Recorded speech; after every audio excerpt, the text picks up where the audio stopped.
The killing of Samuel Paty has again raised questions in France regarding the extent and the limits of free speech and freedom of religion. It's a debate that's been taking place for years, but radical Islamist terrorism and controversies over Islamic face coverings continue to fuel the discussion. Mohammed Cheppih is a Dutch imam and a proponent of the so-called European style of Islam.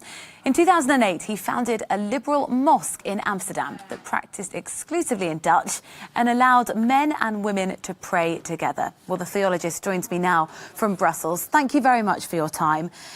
From your perspective, and you're uniquely placed to do this, what are the different tensions of pulling together some of the practices of this religion and the more radical components of it and practicing it in Europe?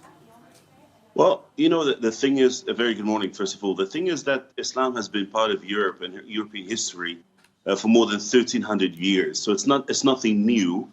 At the same time, the way it has been implemented, it's been different. So in the local languages, therefore, is very important.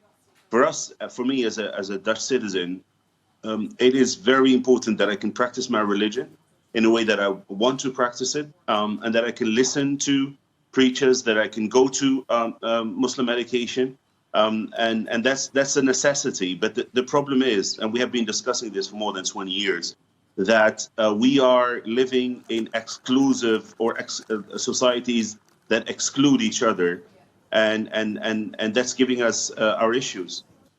So where do you find the compromise? The compromise is you have to invest in including each other and in understanding each other in a society where we are willing, because the mistake that is being done now, you see an individual act, and it's directly linked to an ideology. It's directly linked to a community.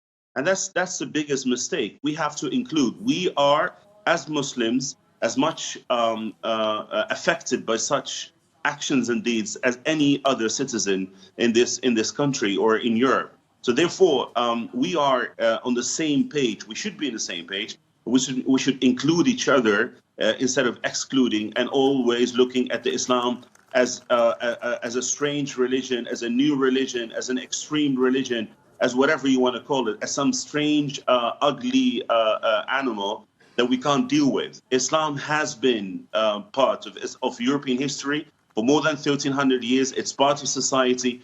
It's been Muslims are European citizens. They speak the language, and they have the right to be here as anybody else.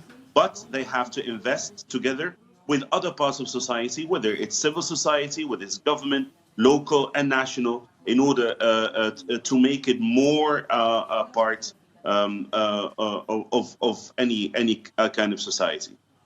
And we know particularly in France, this has been a real issue of debate, particularly over the last few days.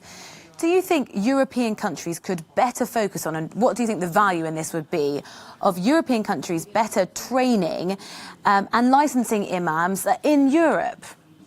Absolutely.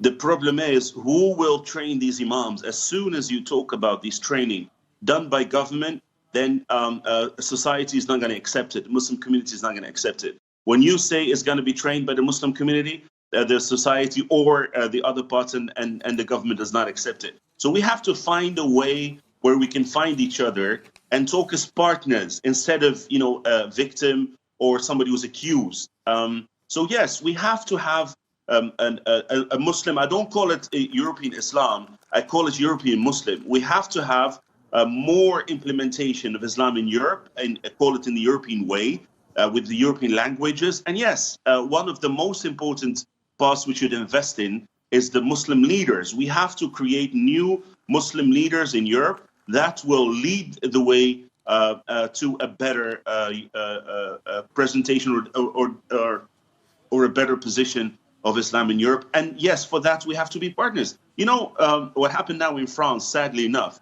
has been before that. I think a week before, Mr. Macron was talking about Islam going through rough times.